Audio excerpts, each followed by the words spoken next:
All right. So we are live on Insta. We are live on the YouTube. This is going to be quick and dirty. I figured this is going to be much more helpful for you guys than edited and beautiful and all perfect, because I've actually had several people reach out to me who are now, they're managing their teams and they're really struggling to figure out a few things. One, they're struggling how to get their team to work cohesively now that everyone's working from home. And they themselves and their teams are struggling to figure out how to work from home. So, why am I, uniquely qualified to talk to you guys about this is I'm one of those really freaking weirdos who chose several years ago to fully work from home, to take my business online and to work from home full time. So I've been through a lot of what you're going through, and I'm going through what you're all going through right now, which is even if you've worked from home before, now the added, layer of most likely the rest of your household is home as well. How do you deal with this? How do you adjust?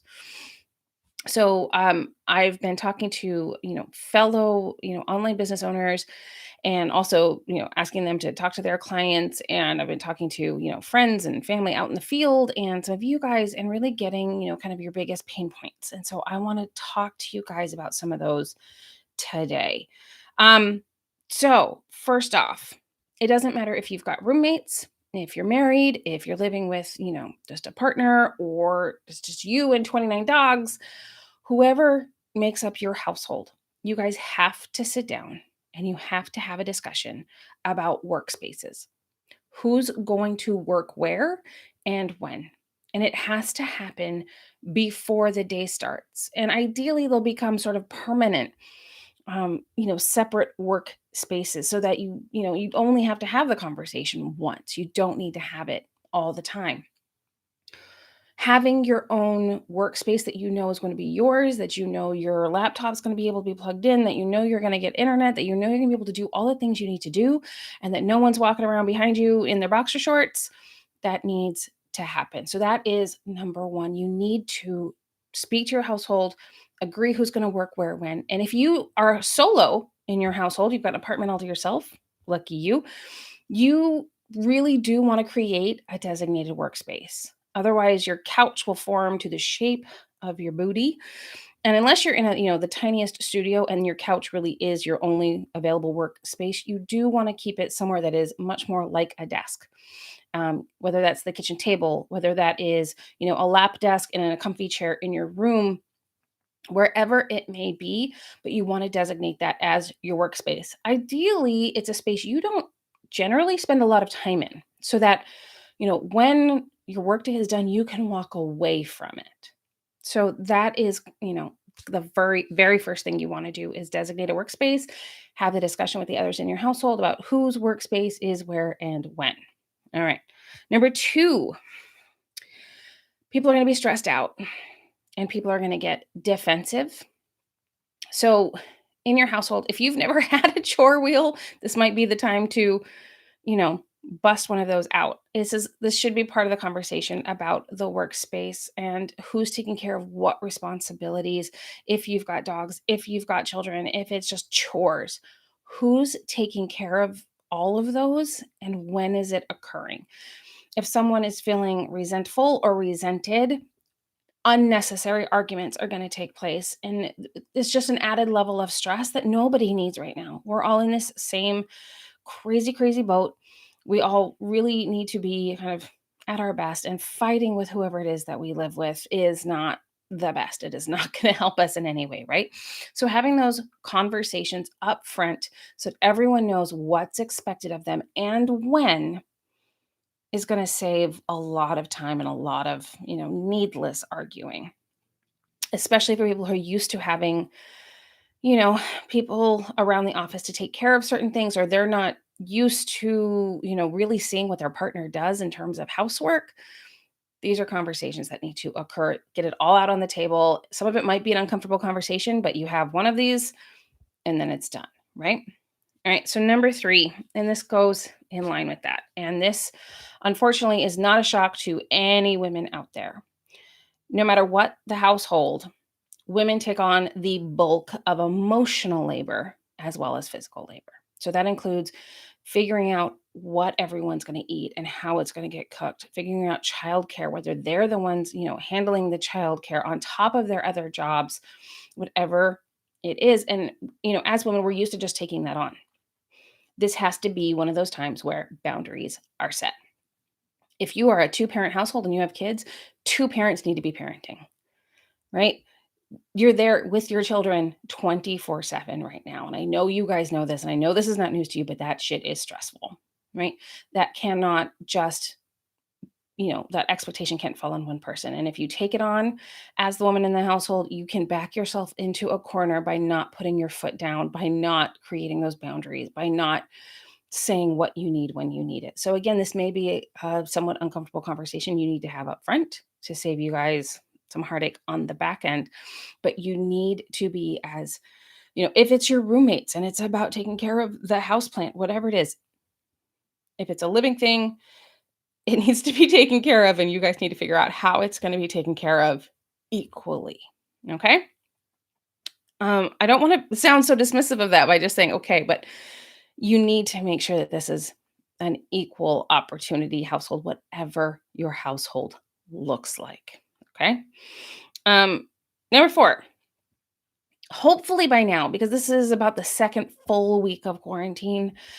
This is about the second, for some of you, third full week of trying to figure out how to work from home. So hopefully you've figured out the bulk of just the technology, the hows, the wheres, the touch points you need to be having with your employers, with your coworkers, with your, the teams that you manage.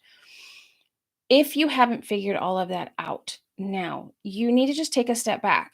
My guess is you're overwhelmed by just trying to keep in touch, but think about it. You FaceTime with your grandma, right? Or you know how to video call your bestie who moved to Australia a few months ago. It's the same thing. Conversations, communications are going to be a little bit different, but if you think about it, they're not really all that different, just the modality has changed. If you've been on Slack most of your day slacking your manager who's in a conference room down the hall, that's really no different than if you are in different apartments in the same city, right? Or again, the video calling is no different than sitting across from someone in, a conference room. The struggle here is to make sure that you're present when you're on a video call or on a conference call. There is, a real desire to be checking your email or doing something else. All of those, things that are a little bit more difficult face to face. We kind of figure, oh, if we're just on a video call, I can just reach down here, grab my phone. Try to keep that to a minimum. Really be present because you are one step removed. You do need that much more attention being, really brought forth, and you really do need to focus.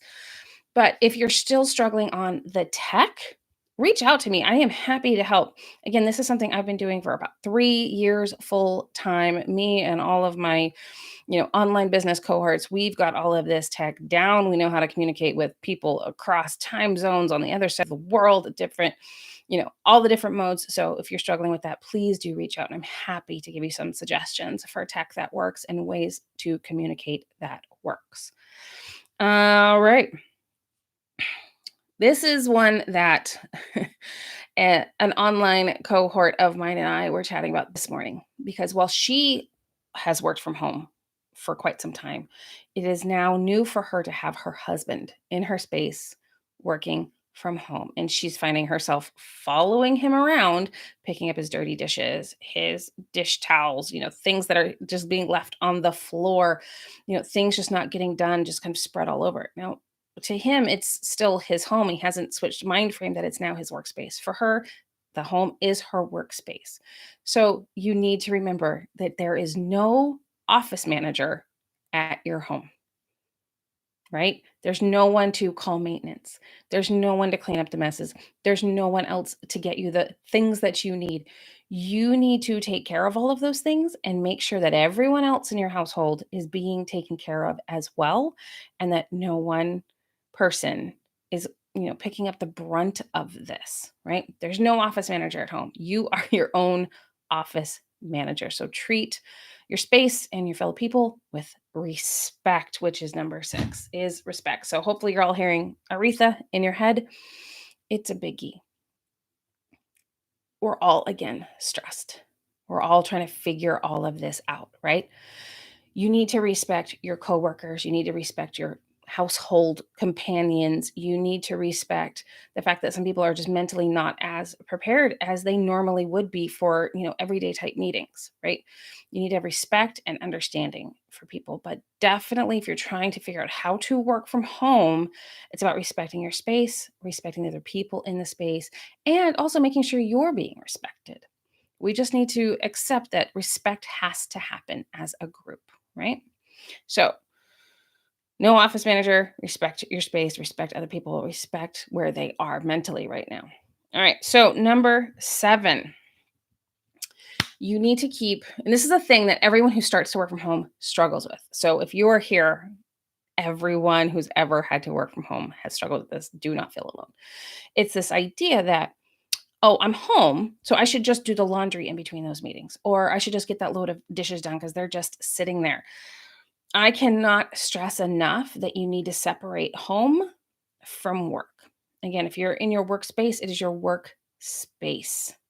It needs to be your work space. The housework should wait for the times when it normally occurs during a work week. So if that's the weekend, save the laundry for Saturday and Sunday.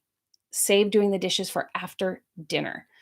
All of those things. You need to be marking the days and time as you normally would. Because when you're working from home, the tendency is to just try and do it all because you're there. It really will distract you from your work. It will make your work feel less engaged. It'll make you feel more scattered. So save those things. Just because you're there doesn't mean they have to get done in the middle of the day. Just because they can doesn't mean they should. So separate your household needs from your work needs and mark the weeks, the days, the time, the weekends as separate as possible. All right. This flows into our last final tip. Number 8 is you don't need to be on 24/7. Everyone who starts working from home at first has this weird thing where they feel guilty because if they're home, they feel that they should just be working because they feel that if they're not working 24/7, someone's going to know that they're not working and think that they're slacking because they're at home. Everyone who starts working from home goes through this. I can't explain it. I don't really know what it's about, but it's not true. You cannot and should not be on and available 24/7. If you were in your office, you're in your little cubicle and you're having a slow day, you would feel no qualms about dicking around on the internet for 25 minutes, right? So you shouldn't feel that now. There's no way that you're going to be working, an 11-hour day from your kitchen table if you don't work an 11-hour day in your office. It should not be that way. You need to stick to your normal working hours, whatever those are for you, whenever they are, and understand that a lot of the time that you're in the office, and there are so many statistics on this, while you may be in the office 8 hours, the average amount of work that someone actually gets done in the office is between 1 and 3 hours. 1 and 3. Like actual work gets done in an 8-hour workday.